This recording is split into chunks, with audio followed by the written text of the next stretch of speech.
দুজন আপনি phone গুড়ান্তে phone দেন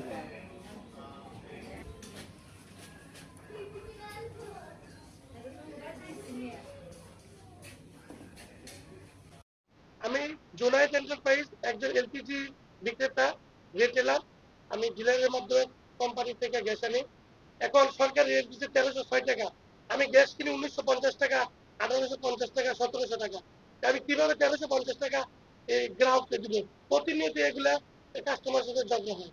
তো ভাই আমাদের কোম্পানি ডিলার এখন মেমো দিচ্ছে না, মেমো চাইলে কয় আমরা মেমো দিতে পারবো না, মাল নিলে নেন না নিলে নাই।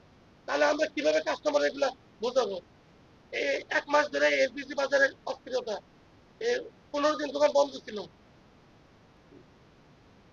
ডিলার অনে যে 1950 টাকা, 1800 টাকা ডিলাররা নিচ্ছে, ওনারা তো মেমো দিচ্ছে না আমাকে।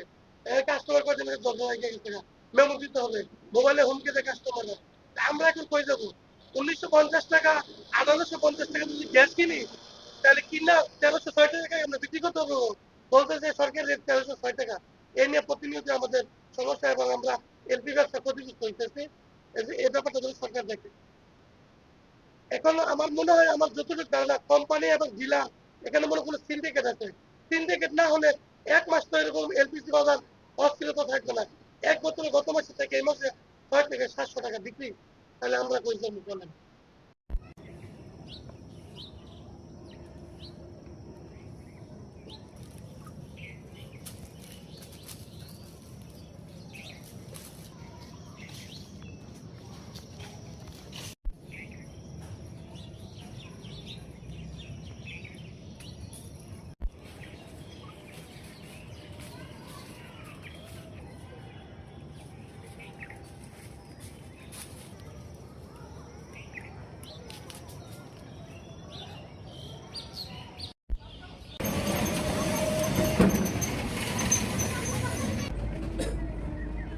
Gitu.